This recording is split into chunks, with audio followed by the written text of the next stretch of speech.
Une terre affamée ne saurait nourrir son homme. La pauvreté des sols se répercute sur la vie de ceux qui les travaillent. De nombreuses familles d'agriculteurs peinent ainsi à se nourrir correctement et à mener une vie décente par les fruits de leur travail. Au Burkina, nous avons plus de 80% de la population qui vit d'agriculture. Et que l'intrant principal, le facteur de production le plus déterminant, c'est le capital foncier, donc le sol. Alors, quand ce sol-là n'offre pas de capacités de production, on va dire que ce sol ne peut pas faire vivre ceux qui s'y trouvent. Non seulement les humains, mais il y a également l'écosystème, il y a l'environnement lui-même qui ne peut pas trouver un terreau favorable à pouvoir donc se développer. Donc c'est des terres qui ne permettent pas la vie avec grand V. La vie économique des producteurs, mais également l'environnement, les plantes et la rétention d'eau, etc. Alors, l'impact principal sur les hommes, c'est la pauvreté. Et l'impact sur l'environnement, c'est donc la désertification. Pendant 6 ans, le programme de développement des terres arides, DROIDEV, a travaillé avec des communautés de 6 zones arides du Burkina Faso pour aider à passer d'une agriculture de subsistance à un développement rural durable.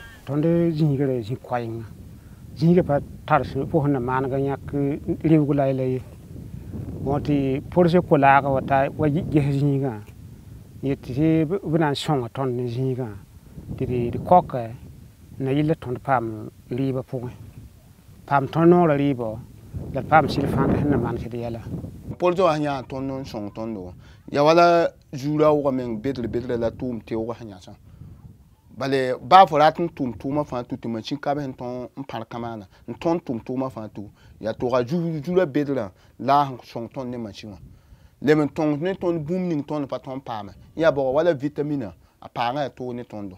Financé par le ministère des Affaires étrangères des Pays-Bas et exécuté par le Centre international pour la recherche en agroforesterie à travers ses partenaires la SNV et TreeAid, le programme DROIDEV a travaillé à développer les compétences des agriculteurs sur une panoplie de techniques et pratiques portant sur la conservation des eaux et des sols, la production du compost et l'amendement des sols, la production de plants et le reboisement.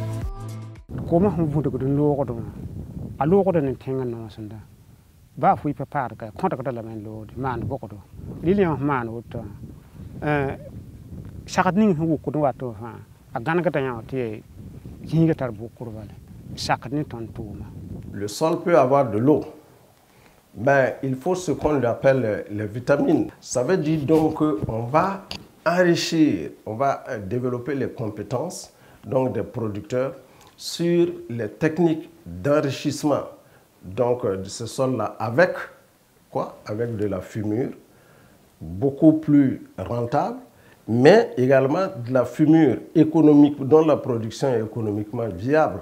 Donc on amène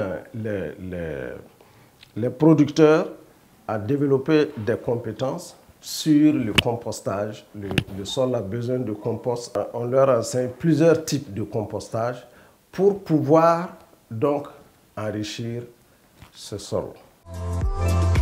À Bassi, dans la province aride du Zondoma, au nord Burkina Faso, la saison de pluie n'est pas encore prête de s'installer. Pourtant, Awa Sawadogo et ses collègues n'ont pas le temps de se tourner les pouces comme autrefois, lorsque saison sèche rimait avec l'oisiveté. Sur leur site maraîcher d'une superficie de 2 hectares, une pompe solaire leur permet désormais de disposer d'eau pour produire des légumes durant toute l'année.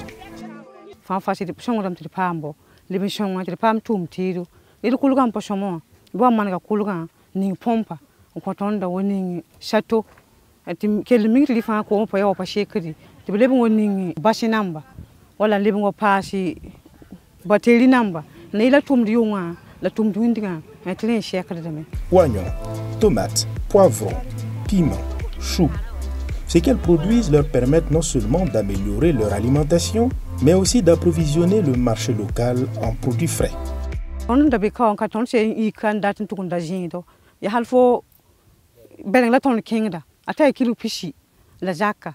Bale ba bit ming la ton la tan tukusin ton pa ton pam bit tan tukusin di. Lili wala minim sen ton to nda la choko gambada choua fin. À Zogori, dans la province voisine du Yatenga, au siège de l'association Paspanga, Bintou Tirakoy et ses collègues s'activent. Elle transforme les surplus de petits milles produits localement en biscuits, une activité qui leur permet d'avoir une source de revenus autonome.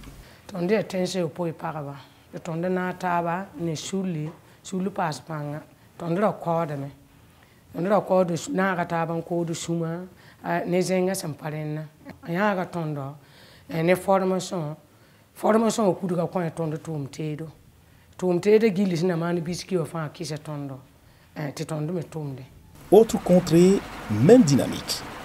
À Kiembara, une commune rurale non moins aride de la province du Sourou au nord-ouest du pays, la plateforme des éleveurs de volailles locales compte plus de 22 000 têtes. Pour optimiser leur production, les éleveurs disposent désormais d'une unité de fabrique d'aliments d'où sortent chaque mois 2 tonnes.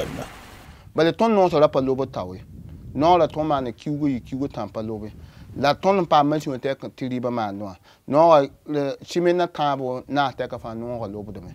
Donc nous bi me henda genre de dare la biton ti pas bitawa. Tonne non ha we ka balan tiribning tonne man da hande kiwi na terre ka to kiwi no tonne tala ko so. À Kion, dans le centre-ouest du Burkina Faso, les femmes productrices du dolo, une boisson alcoolisée à base de sorgho, utilisent de moins en moins de bois grâce à des foyers améliorés, dégageant moins de fumée. Ces foyers leur permettent de mener leur activité génératrice de revenus sans craindre pour leur santé.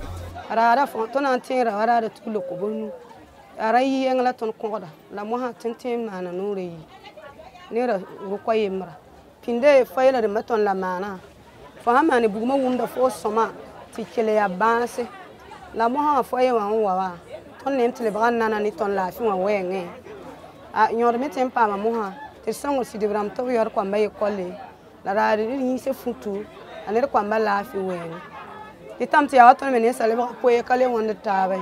Autant de dynamiques intéressantes qui n'effacent pas pour autant de la mémoire des principaux acteurs les dures réalités auxquelles ils ont longtemps été confrontés. De Bassi à Kongoussi, en passant par Kion et Kiembara, femmes et hommes s'en souviennent.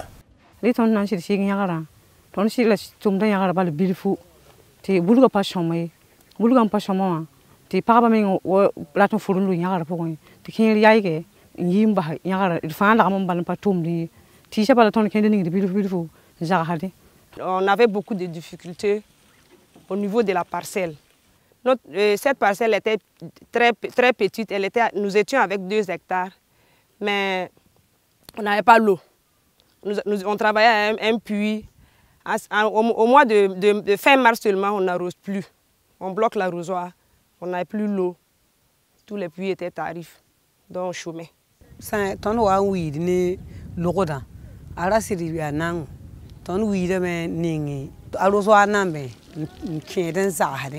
The one wa pa umta menga bale ne ba sonra han wa ni bulno ra pana nai on da tala julo che non to go to halu so to ne non tali ma na wen donc ariba men panga ya julo ya ne ton ya to ni bobo ma yi wa kan wa she wa me bon wa te mi kame ti riba pa fora ton data to. À Arboli, dans la province du Passoré, des femmes intervenant dans la production de beurre de karité n'ont pas été épargnées non plus par manque d'équipements adéquats.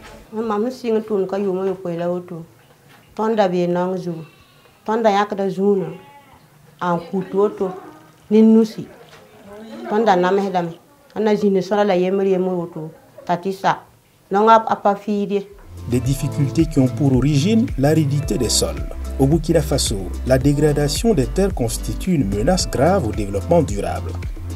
Les superficies de terres dégradées et dénudées représentent plus de 24% de la surface agricole totale, avec une progression estimée à environ 360 000 hectares par an.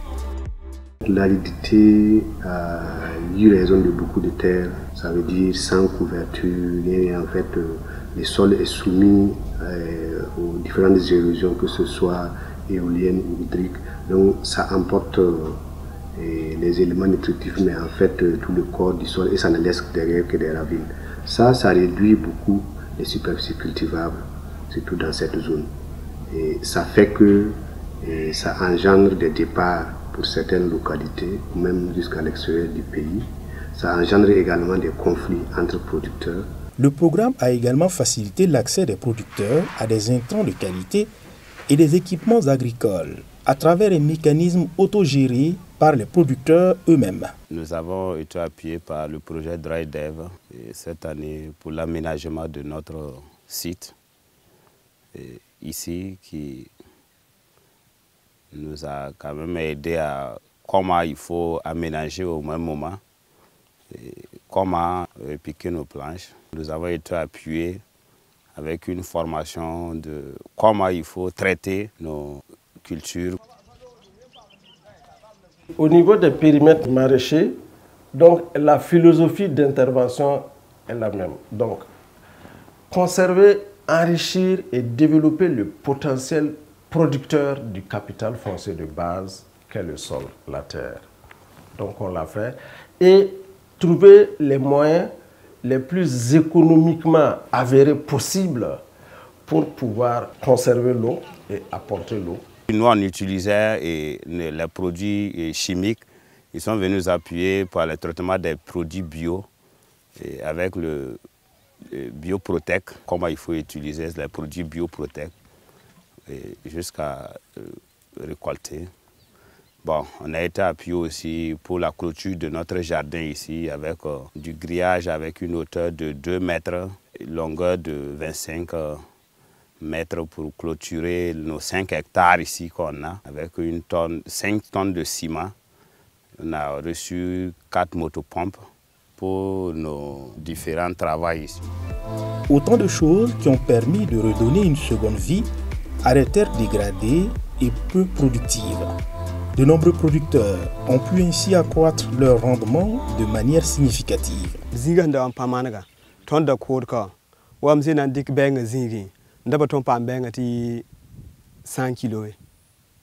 Donc la runde on tombe pas 400 500 kg.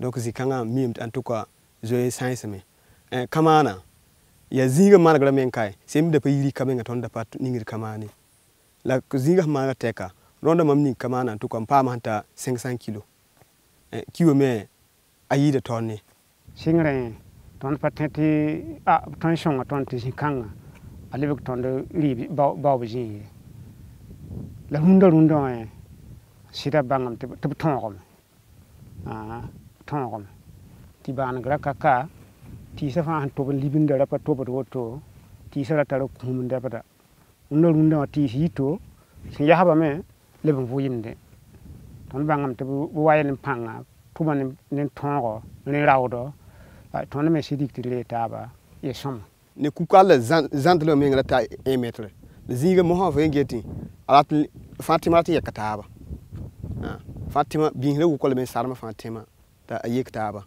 yamne ya sobo ya halpin pinda ya rapide we go fa ya la we gon da le go mana ale le go men mame di ton he le ben sin ko ba len kita le go wabo sen geti hui ga fa fi larme ne lamba ta sidi ya soma sidi tongui. Grâce à une bonne disponibilité en eau et une meilleure maîtrise des itinéraires techniques, les producteurs réalisent des rendements spectaculaires sur différents sites maraîchers. Les rendements d'oignons sont passés de 9 tonnes à l'hectare jusqu'à 22 tonnes à l'hectare. Pour permettre aux producteurs de tirer profit du mieux possible de leur production, DryDev a construit des infrastructures de stockage. Le programme a également facilité la mise en relation entre les organisations de producteurs et des institutions de microfinance. Pour la première, des productrices maraîchères ont exprimé avec succès le warrantage de l'oignon. Ce système de crédit rural qui consiste pour les producteurs à obtenir un prêt en mettant en garantie leur production susceptible d'augmenter de valeur avec le temps. Il avait été pratiqué jusqu'ici avec des produits moins périssables comme les céréales. Pour ce qui concerne le warrantage de l'oignon, nous dirais que le succès a été vraiment total parce que au moment où on procédait au stockage, le prix du sac d'oignons était estimé à moins de 8 000 francs sur le marché. Et grâce à l'accompagnement, ils ont pu bénéficier de crédits pour mener des activités. Et au déstockage, je pense que le prix tourne autour de 22 500. Donc vous voyez un peu comment ce stock a pris de la valeur, mais avec une petite perte au niveau des stocks qui nous paraît très minime, parce que c'était de l'ordre de 3%. Et quand on déduit cette perte dans le stock total, on se rend compte que l'activité a été vraiment d'un très grand bénéfice pour les bénéficiaires. Et également pour nous, institutions de microfinance, ça a été un bénéfice parce que la totalité des crédits ont été remboursés en date. We've come to a point where the farmers are beginning to realize the benefits of the program. The farmers are reporting better food security, more available water, better linkage to markets, better enhancement of their financial and livelihood resources. Many farmers report that I can now support my children's education, I can support the provision of health to my family much better because we've increased their on-farm productivity. We worked with women groups and we've empowered women, we've enabled the women to have their own source of income. So women feel empowered, the youth feel empowered, and they feel that they have a role to play in making their lives better rather than relying on the man, the head of the home, to provide everything. En 6 ans, Droidev a touché plus de 40 000 producteurs engagés dans une collaboration inédite avec des chercheurs et des praticiens du développement dans l'analyse de leurs défis, l'expérimentation, l'évaluation et la mise à l'échelle de pratiques et approches pour y répondre. L'un des objectifs très importants du projet, c'est d'améliorer la sécurité alimentaire. Et qui dit sécurité alimentaire, dit aussi l'aliment de base qui est les céréales, mais cet aliment de base doit être complété par d'autres aliments riches en micronutriments et aussi en vitamines. Et on sait bien que les micronutriments, les protéines et les vitamines sont apportés beaucoup plus par les fruits et les légumes. Et qui parle de fruits et légumes parle d'arbres. Nous savons que les espèces locales fruitières sont aussi très importantes. Malheureusement, ces espèces-là sont négligées, elles ne sont pas plantées par les producteurs. Elles ne sont pas plantées parce que les producteurs trouvent que planter ces arbres-là, ils ne produisent pas rapidement. Ça met beaucoup plus de temps avant de fructifier. Si bien qu'on préfère planter un manguier que de planter un baobab. L'amélioration qu'on a apportée à cela, c'est le greffage. Greffer les plants, par exemple, c'est une multiplication, une technique de multiplication végétative qui permet à l'arbre de fructifier très rapidement. Un baobab greffé, s'il est bien entretenu et bien arrosé, au bout de 2 ans, peut commencer à fructifier. Nous avons travaillé dans ce qu'on appelle le principe de option par contexte. Donc ça veut dire que la mise à l'échelle de différentes technologies, nous n'allons pas vraiment avec une technologie croyant que tous les producteurs sont les mêmes, mais nous essayons quand même d'adapter cette technologie au contexte du producteur. Donc le producteur peut avoir un contexte socio-économique et un contexte biophysique différent l'un de l'autre. On part de la base. On n'amène pas des résultats et des solutions de là-haut. Nous avons sur le terrain toute une organisation donc portant sur l'implication des acteurs étatiques comme les services techniques de l'environnement, de l'agriculture et de l'élevage, des acteurs gouvernementaux comme les services déconcentrés et des acteurs politiques comme les services décentralisés, les maires et autres. On part de la base au sommet en impliquant toutes les formes de compétences donc, autour de notre stratégie globale qui est d'autonomiser donc, les producteurs autour donc, des sols qui présentent quand même un certain déficit comme l'aridité. Cependant, la mise en œuvre du programme ne s'est pas faite sans difficulté. Here in Burkina Faso, we had a fairly unfortunate situation at the beginning that the institutional setup that was first done in Burkina was not a very strong setup. And so Burkina had what I can call a false start. And for the first 2 years, the program ran left and right, money was being spent, but the value for that money was fairly low in the sense that the program was not very well focused and very well managed. And so the World Agroforestry, as the managing institution, took steps to restructure the program in Burkina. And in mid-2017, we stopped the program in Burkina Faso for about 3 months to reorganize the program. And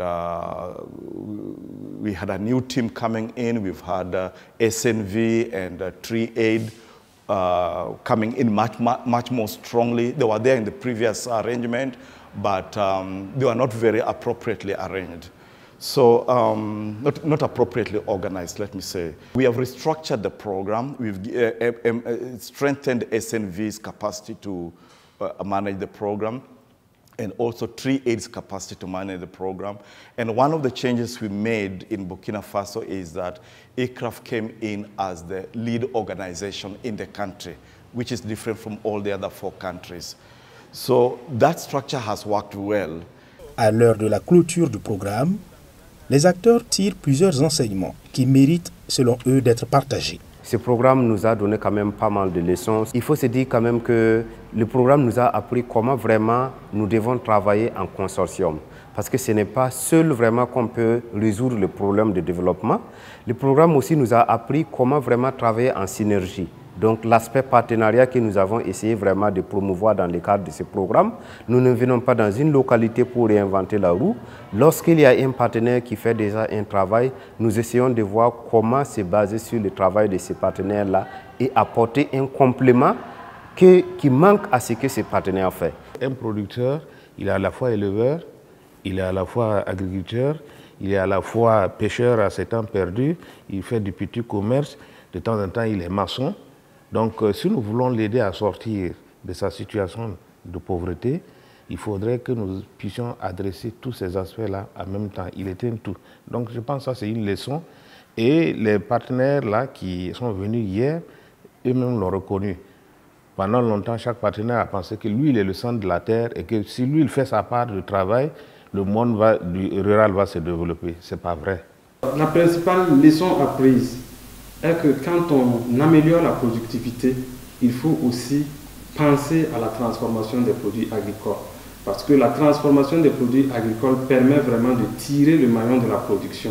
Il faut toujours travailler à la fois sur la production, mais aussi comment les acteurs localement peuvent valoriser, transformer cette production afin de faire un développement de l'économie locale et d'améliorer vraiment les conditions socio-économiques de l'ensemble des petits agriculteurs ruraux. Il y a aussi un aspect assez important par rapport au financement. Il faut toujours associer vraiment les institutions de microfinance pour les questions de crédit, parce que sur la question d'accès aux intrants, qui est un aspect assez important, nous avons par exemple mis en place des systèmes de financement des intrants par des institutions de microfinance de la place, et tout cela, ça constitue donc une combinaison d'options qui peuvent faire la différence. Certes, le programme DroidDev ferme ses portes, mais les acteurs se disent convaincus que la dynamique créée va continuer avec l'engagement de différents acteurs locaux. Quand tu fais ce que les gens veulent, on n'a pas besoin de crier à la mobilisation, puisque c'est eux-mêmes qui seront devant pour faire les choses. Et DroidDev, effectivement, était une réponse qui était sollicitée par les producteurs. Ce qu'il faut en fait comprendre également est que quand on associe les autorités locales, l'appropriation des actions est beaucoup plus facile et en fait ça garantit une certaine pérennité. Nous avons pu faire la démonstration de façon très pratique. Nous avons pu montrer qu'une terre aride, une terre dénudée, on peut le rendre, le transformer en forêt ou en champ productif. Les producteurs devraient avoir confiance en eux-mêmes et croire que ce qui peut paraître impossible, avec les pluviométries qui sont en train donc de baisser d'une année à une autre, il est possible de revenir donc à une solution selon laquelle une terre n'est pas pauvre, définitivement. Ça, nous avons pu convaincre et nous avons donc assez de documentation là-dessus.